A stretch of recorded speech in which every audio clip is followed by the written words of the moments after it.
वंदे मातरम छात्रों, कक्षा 9th के संसाधन के रूप में लोक पाठ का हम भाग 2 लेकर के आए हैं, क्योंकि हमारा भाग 1 हो चुका था।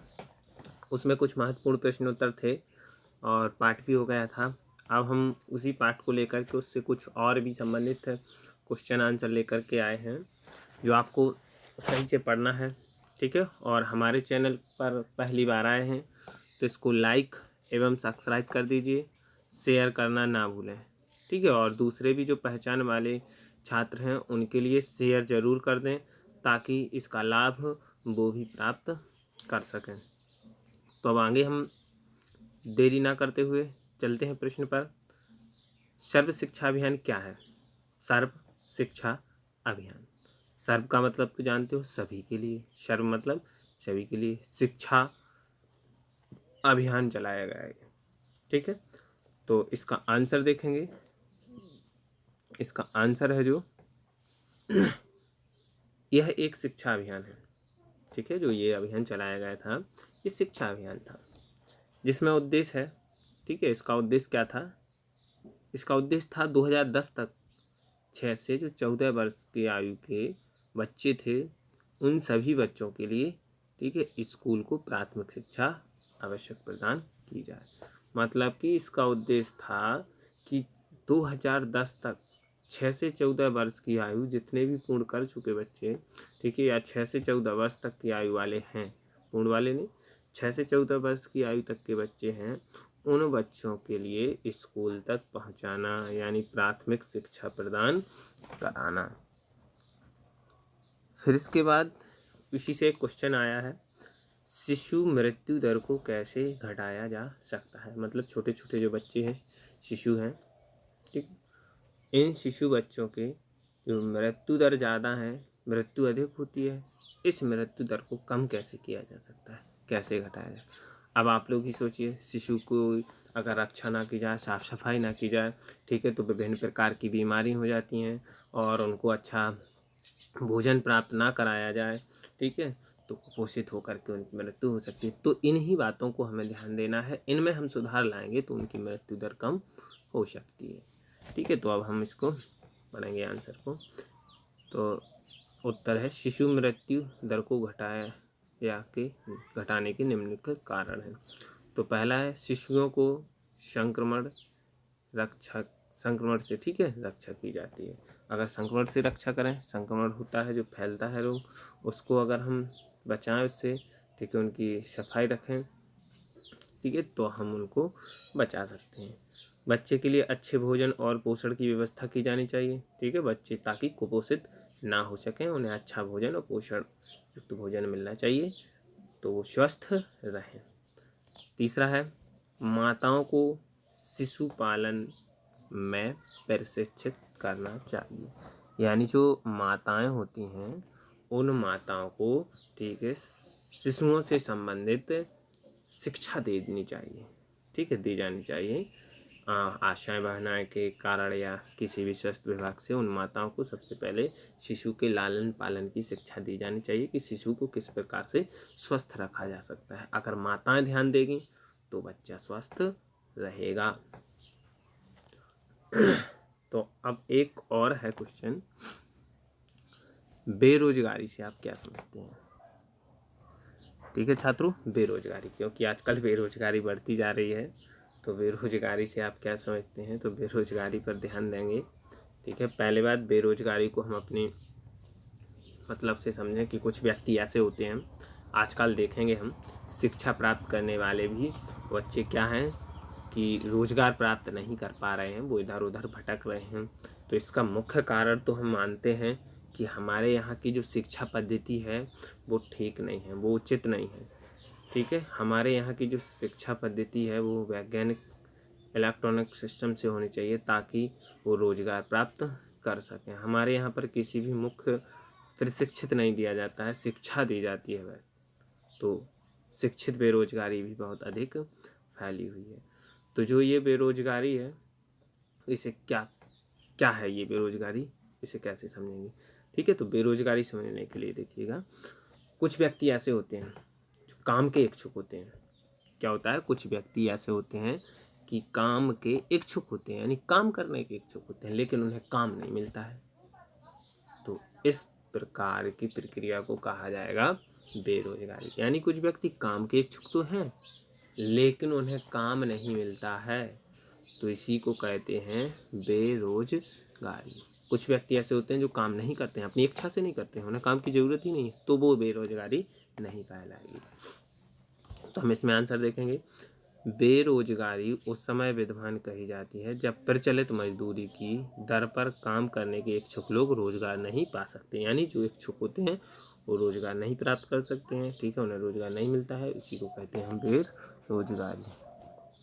अब छात्रों, अब हम समझेंगे आर्थिक और गैर आर्थिक क्रिया।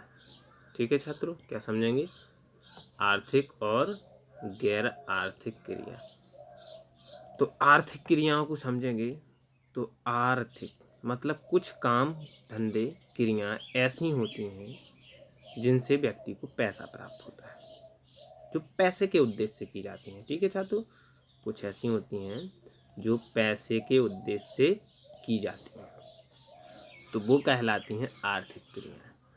जैसे किसी फैक्ट्री में काम करना है, ठीक है, खेती मतलब खेतों में काम करना है, मजदूरी करना है, बिस्किट की फैक्ट्री में काम करना है, तो इससे क्या होगा कि उन्हें पैसा मिलेगा ना, तो ये क्रियाएं कहलाएंगी आर्थिक क्रियाएं।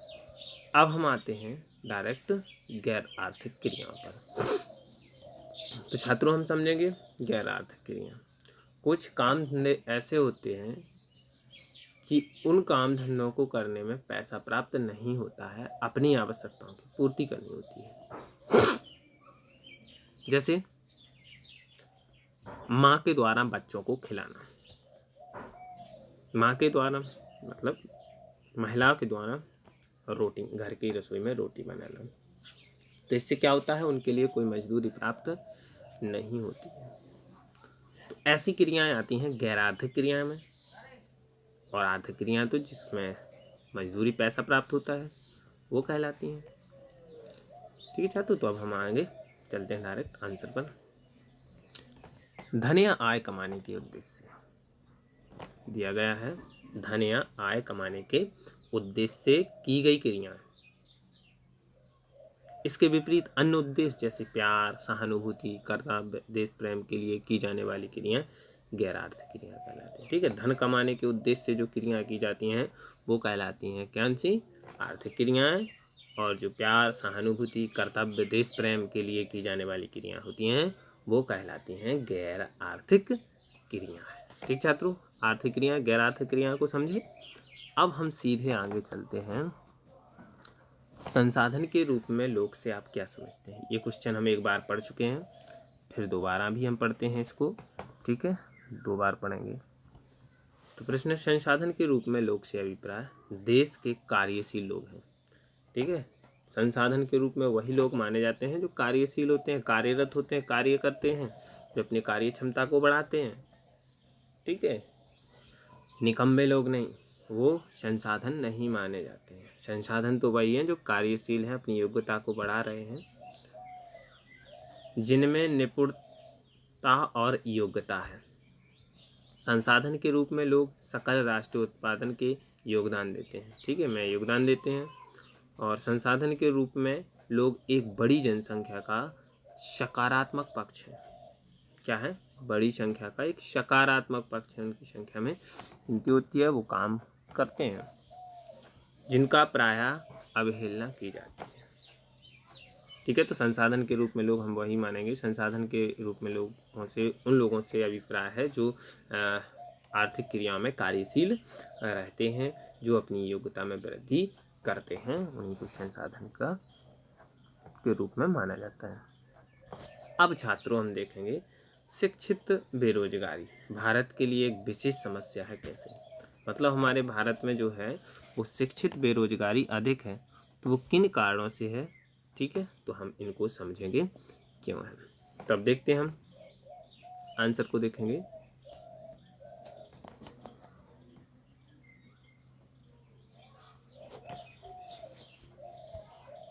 भारत में हर 5 लाख युवक रोजगार की तलाश में निकलते हैं।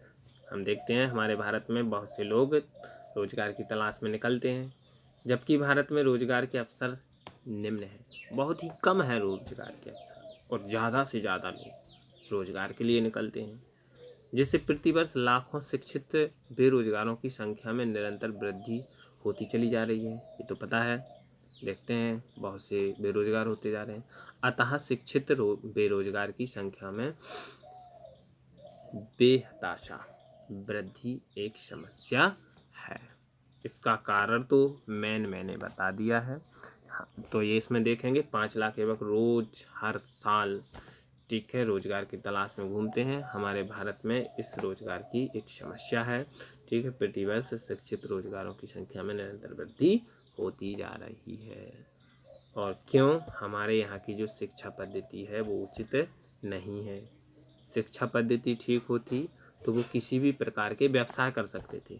हमारे यहाँ के जो छात्रों को है वो व्यावसायिक शिक्षा नहीं दी जाती है उचित, बस पढ़ने के लिए शिक्षा दे दी गई और वो ऐसे ही घूमते रहते हैं। ऐसी शिक्षा की व्यवस्था की जानी चाहिए ताकि वो किसी भी व्यवसाय से संबंधित कार्यों को कर सकें। अब है प्रश्न, शिक्षित बेरोजगार भारत के लिए समस्या है कैसे? आगे, भारत में हर वर्ष 5 लाख युवक रोजगार की तलाश में निकलते हैं, जबकि ये डबल क्वेश्चन हो गया है। आगे देखेंगे अब हम, किस पूंजी को आप सबसे अच्छी मानते हैं? हाँ, तो अब हमने पहले भाग में बताया था पूंजी, ठीक है। तो मानव पूंजी को भी बताया था, मैंने समझाया था, और भूमि को, श्रम को, भौतिक पूंजी को, इनमें सबको बताया था कि कौन श्रेष्ठ मानी जाती है। तो मैंने क्या श्रेष्ठ बताया था? मैंने बताया था कि जो भूमि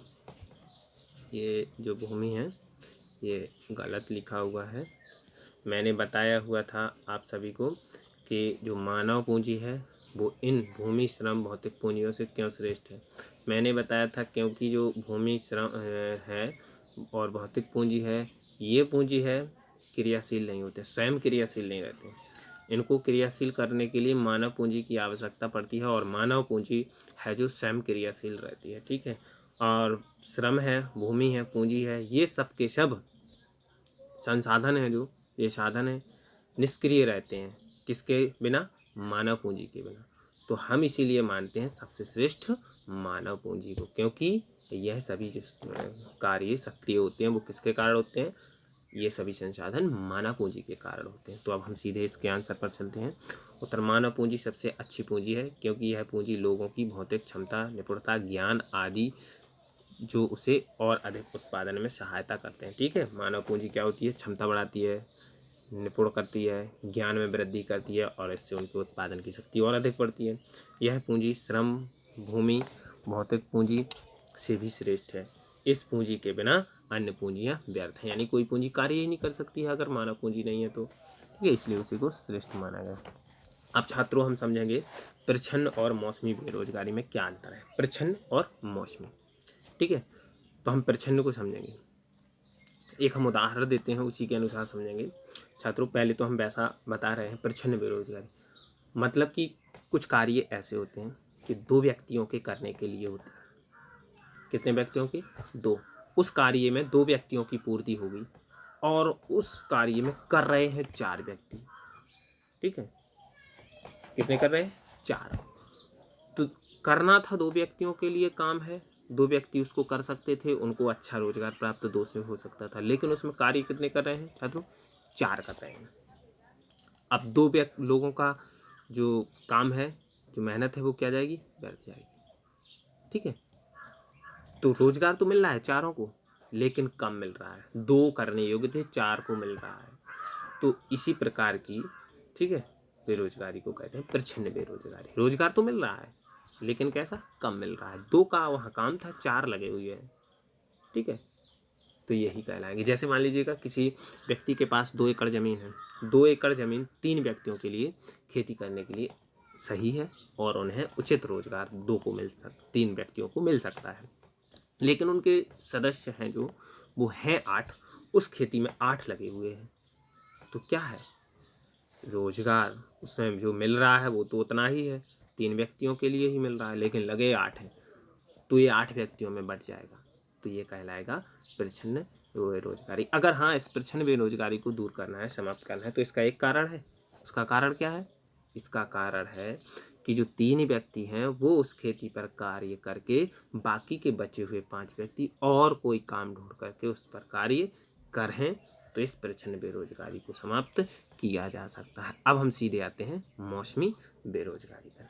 तो मौसमी बेरोजगारी ऐसे देखिए, कुछ मौसम ऐसा होता है कि उन मौसमों में रोजगार नहीं मिलता है, कुछ मौसम ऐसे आ जाते हैं कि व्यक्तियों को रोजगार प्राप्त हो जाता है। ठीक है, तो इसी को कहेंगे मौसमी बेरोजगारी। एग्जाम्पल के लिए हम किसानों को ले लेंगे, मजदूरों को ले लेंगे, खेतों में काम करने वालों को ले लेंगे। जब कटाई, बुवाई, सिंचाई का कार्य होता है तो उन्हें कार्य मिल जाता है। जब ये मौसम समाप्त हो जाता है तो उन्हें कार्य नहीं मिलता है। ठीक है, तो वो बेरोजगार हो जाते हैं। तो इसी प्रकार की बेरोजगारी को कहते हैं मौसमी बेरोजगारी। तो अब हम आगे चलते हैं अपने आंसर पर छात्रों। आंसर पर चलेंगे। प्रच्छन्न बेरोजगारी वह बेरोजगार है जहां उन्हें काम तो मिलता है परंतु उन्हें प्रच्छन्न रूप से काम पर रखा जाता है, उनकी आवश्यकता ना के बराबर होता है। ठीक है ना, हमने बताया एग्जाम्पल, ना के बराबर होता है, क्योंकि 3 की जगह 8 कार्य कर रहे हैं तो वो तो होगा ही। प्राय ऐसा कृषिगत कार्यों में होता है। यदि एक व्यक्ति को हटा दिया जाए तो खेती की उत्पादकता में कोई कमी नहीं आती। जैसे 8 कर रहे हैं, उस 8 में से अगर घटा दिया जाए तो उत्पादकता तो उतनी ही होना है, कम तो होना नहीं है। ठीक है, इसके विपरीत मौसमी बेरोजगार तब होता है जब लोग वर्ष के कुछ महीनों में रोजगार प्राप्त नहीं कर पाते। कृषि पर आश्रित लोग प्रायः इस तरह की समस्या से जूझते हैं। वर्ष में कुछ व्यस्त मौसम होता है जब बुवाई, कटाई, निराई आदि होता है। कुछ विशेष महीनों में कृषि पर आधारित लोगों को काम नहीं मिल पाता है, अतः साल के कुछ महीनों में वे बेकार रहते हैं। इसे ही कहते हैं मौसमी बेरोजगारी। ठीक है छात्रों, अब आर्थिक और गैर आर्थिक क्रिया में अंतर करना है। आर्थिक और गैर आर्थिक क्रिया तो हम बता चुके हैं। आर्थिक यानी पैसे, आय के उद्देश्य से जो किए जाते हैं, जो प्रेम के उद्देश्य किए जाते हैं, सहानुभूति के उद्देश्य किए जाते हैं, वो गैर आर्थिक क्रिया हैं। तो अब इसमें अंतर देखेंगे हम। पहला अंतर है धन या आय कमाने के उद्देश्य से की गई क्रिया आर्थिक क्रिया कहलाती हैं। इसको लिख सकते हैं, आर्थिक क्रिया किसे कहते हैं? धन या आय कमाने के उद्देश्य से की गई क्रियाओं को हम क्या आर्थिक क्रियाएं कहते हैं। और अब देखेंगे गैर आर्थिक, इसके विपरीत होती हैं अन्य उद्देश्य, जैसे प्यार, सहानुभूति, कर्तव्य, देश प्रेम के लिए की जाने वाली जो क्रियाएं होती हैं वो कहलाती हैं गैर आर्थिक क्रियाएं। अब दूसरा अंतर देखेंगे, व्यवसाय, नौकरी, मजदूर आदि। ठीक है, जो आर्थिक क्रियाओं के अंतर्गत आते हैं वो आते हैं व्यवसाय, नौकरी और मजदूरी। जो गैर आर्थिक क्रिया के अंतर्गत आते हैं खाना पकाना, क्योंकि ये तो घर का कर रहे हैं, पैसा नहीं प्राप्त होना है। भाई बहन की देखभाल करना, ठीक है, ये प्रेम, सहानुभूति से किए जाने वाले कार्य हैं, तो ये आएंगे गैर आर्थिक क्रिया में। ठीक है छात्रों, तो हमने आपको कितने अच्छे तरीके से पाठ को पढ़ाया है। अगर आपको ये अच्छा लगा है, वास्तव में अच्छा लगा है, तो इसको लाइक और शेयर कीजिएगा। ठीक है, और सब्सक्राइब करना ना भूलें। ठीक है, और दोस्तों में शेयर करें ताकि हमारा चैनल अच्छी तरह से चल सके और आपको ऐसे ही वीडियो, हम शानदार वीडियो देंगे ताकि आप लिख भी सकोगे, पढ़ भी सकोगे, समझ भी सकोगे। आपको पाठ को हम क्वेश्चन आंसरों में करा रहे हैं ताकि आपको अच्छे से समझ में आ सके। तो वंदे मातरम छात्रों, मैंने जो कहा, हमारे चैनल को शेयर करना ना भूलें, शेयर करें। ठीक है, और हमारे सब्सक्राइबर बढ़ाएं ताकि अधिक से अधिक छात्र इस वीडियो को प्राप्त कर सकें। आप लोग नाटक वाले चैनल तो बहुत सब्सक्राइब करते हैं, इसको कर दीजिएगा ताकि इससे हमारे देश के छात्रों को शिक्षा प्राप्त हो सके। देश से प्रेम करने वाले वंदे मातरम।